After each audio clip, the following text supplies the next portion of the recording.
Hi everyone! Welcome again to my channel. At ngayon guys ay magtatanim ako uli. Ito yung itanim ko ngayon. So galing to sa mga arrangement ko na nagka-damage nung summer. So ngayon itanim ko sila sa kanya-kanyang pot para ma-refresh naman at gumanda uli. Kasi ang daming damage katulad nito. Ayan, ito si Aligra. Ayan, 'di ba ang liit guys? So palakihin natin siya uli. Tapos ito, si Bashful.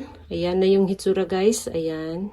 Madami siyang baby. Ang tinanim ko lang sa arrangement ko ay itong sa gitna, itong malaking puno. Yan lang. Tapos itong sa gilid, mga babies na niya.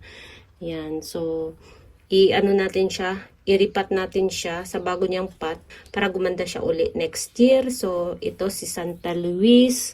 Ayan. Diba? Napakaliit. Meron din dito guys na ang daming baby. Ayan, ito. Tingnan niyo sa gilid. Paikot ang baby. Ayan. Diba? Paikot ang baby. So, pagandahin natin sila uli. At isi-share ko din sa inyo yung technique na ginagawa ko sa kanila para after 5 to 6 months, malaki na sila. So, umpisahan na natin. So, ang gagamitin ko nga palang pot ay ito. Itong plastic. At ito. Dalawang klase. Ayan. Maliit siya. Ito, napakaliit guys. Oh, tingnan niyo. Maliit siya. So, ayan. So, let's go na guys. Umpisahan na natin. So, mayroon na akong ginawang ano dito. Ayan. Potting soil ko. So, yung potting soil ko ay ganun pa rin. So, let's go.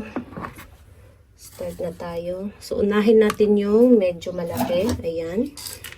Naglagay ako ng net sa ilalim para hindi lumabas sa butas yung lupa. Ayan.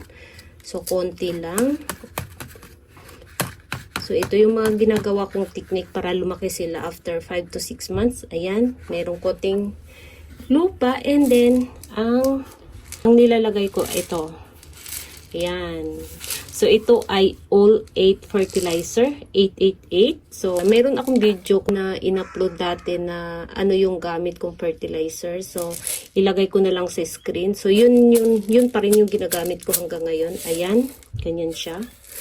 So, na ganito kalaki na pot, ang nilalagay ko lang na fertilizer ay ganyan. Ganyan lang kadami. Ayan, 3. Ganyan, sa pinakailalim. So, tabunan natin para yung ugat nila ay hindi dumikit doon sa fertilizer. Ayan. And then, as usual, lagyan natin ng pesticide. Ayan. Tapos, ilagay natin tong si Aligra. Ito siya, si Aligra to siya guys. Ayan. So, sa pinakailalim ko, laging nilalagay yung fertilizer. Kasi kapag dumikit yung fertilizer sa ugat ng ating succulents, baka masira yung ugat niya or masunog dahil medyo mainit yung fertilizer sa ugat ng halaman. So, kailangan mayroong boundary na hindi dumikit doon ang kanyang ugat. So, ayan. So, ganyan lang.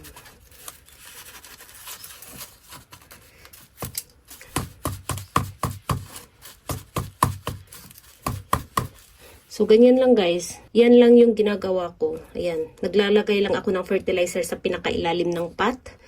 And, tapos na. Ayan. So, tabi natin. So, next. Ayan. Itong chubby-chubby. Tapos, itong potting mix ko guys, ang ginagamit ko ay hinahaluan ko ng gardening soil. So, yung gardening soil ay mayroon na din siyang fertilizer na nakahalo. Kaya, kapag naglagay ako ng extra na fertilizer, ay napakakonti lang para hindi sila biglang lumaki. Kasi kapag bigla silang lumaki, mas mabilis din silang magkaroon ng sakit. Magmashi or lapitan ng mga insekto. Ayun. So, hindi ko sila binibigyan ng sobrang daming fertilizer. Ayan. Ganyan lang ako mag-ripat guys. Ayan. Diba?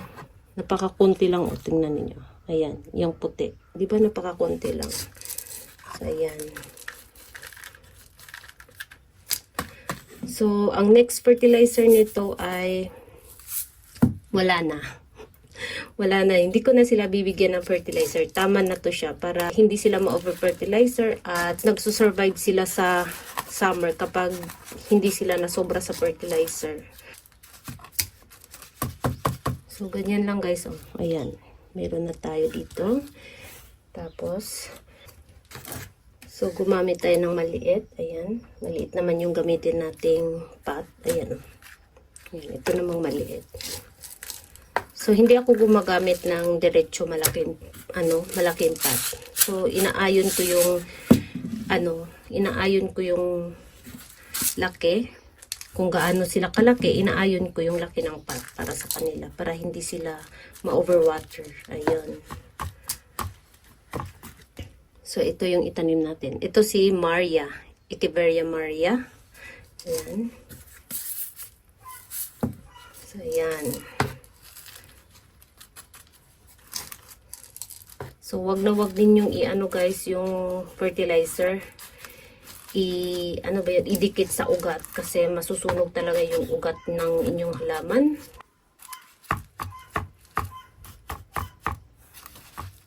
So, ganyan lang guys. Ayan.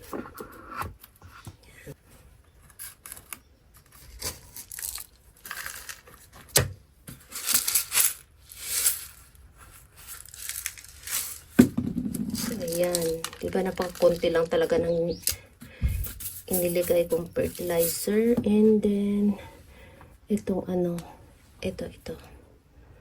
Yung pinakita ko sa inyong malaki na guys, ganito din sila kaliit dati. Nung tinanim ko, napakaliit din nila. So, ngayon, malaki na sila. So, ganito lang yung ginawa ko dati na kung paano ko sila pinalaki. Ganyan. Ayan. Ayan. Diba? So, halimbawa, pag gusto ninyong magtanim ng ganito kalaki, pwede na ninyo siya. Itong ganito na pot. Pwede na siya dyan. Ayan. So, pakita ko sa inyo. Ito to siya guys. Si Moonstone. Ayan. So, lagyan natin ng, ayan. So, sa ganito kalaking pot, ayan lang yung nilagay ko. Ayan. And then, tabunan natin. Tapos, lagyan natin itong, ayan. Tapos, ganyan lang. Ayan.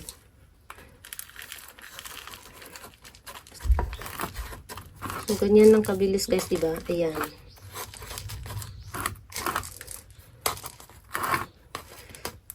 So, meron din ako nakikitang gumagamit sila ng diretso na. Kahit maliit yung kanilang succulents, gumagamit sila ng malaking pot. Mas malaki pa sa succulents. Siguro 8 times 3 yung laki ng pot kaysa succulents. So, siguro, na guys, kailangang maingat sa pagdidilig. Kasi may tendency na ma-overwater yung succulents. Minsan, baliktad yung resulta. Imbis lumaki sila, lumiliit sila ng lumiliit hanggang mamatay.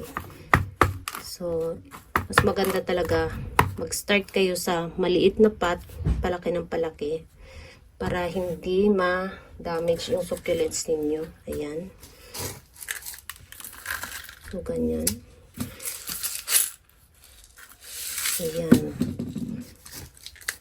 So, ganyan lang guys, pabalik-balik lang ang ating mga ginagawa. Ayan. Tapos ito si Bashful. Ayan. Tanim natin si Bashful. Dami niyang baby na lumabas sa stem. Ayan. So, ang watering nito guys, after 3 days na, hindi ko agad sila diligan kasi yung lupa na ginamit ko ay medyo moist. Although, dry naman yung ugat ng ating succulents kasi mga ilang araw ko na yan tinanggal doon sa kanilang pinagtaniman. Hindi ko lang naitanim agad. Pero yung lupa na ginamit ko naman ay moist kasi. So, siguro after 3 days na, saka ko na sila diligan. Yan. So, ganyan lang guys. Oh, ang bilis, diba?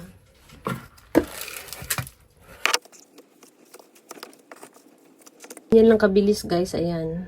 Ganyan lang kadali. Yan lang yung technique na ginagawa ko para lumaki sila after 5 to 6 months. Ayan. So, nakakaambag din yung panahon dito sa amin, lalo na kapag spring at autumn. Kasi yun yung panahon na growing season nila kaysa summer. So, sa summer naman, hindi naman talaga sila as in tulog na hindi sila lumalaki.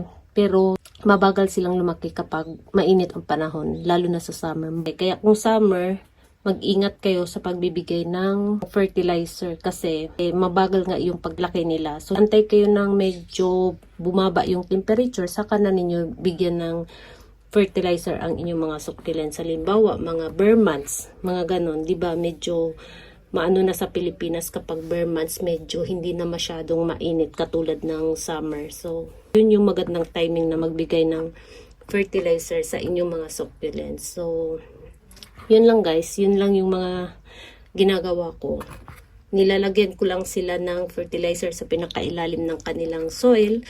Tapos, mag-antay lang ako ng 5 to 6 months, malaki na sila. So, ito, wala na silang fertilizer na marireceive hanggang lumaki sila. Ayan, ganito na. So, sa umpisa ko lang sila binibigyan ng fertilizer hanggang lumaki. Ayan. So, kapag diripat ko sila uli, doon na naman sila makakatikim ng fertilizer. So, yung mga hindi ko niripat, yun lang yung binibigyan ko ng liquid fertilizer or yung ganito. Ayan, dito sa ibabaw, halimbawa ito, hindi ko to pinalitan ng bagong lupa. Matagal na siyang nakatanim dyan. Ang ginagawa ko, dito lang sa ibabaw, sa gilid. Ayan, iniikot ko lang dyan yung fertilizer, paikot. Ganyan lang. Ayan, sample lang to guys ha. Ayan. Ganyan lang. So, ayan. Kapag nagdilig ka, natutunaw siya. Tapos, yun yung iniinom ng ating mga succulents. So, ganyan lang guys kadali. So, tanggalin natin kasi para hindi ma-over fertilizer. Ayan. So, ganyan lang guys. Ay, nawala na. So, ganyan lang guys. Thank you so much for watching and please don't forget to subscribe and like at i-share nyo na din. So, thank you so much for the support and see you on my next video. Bye-bye!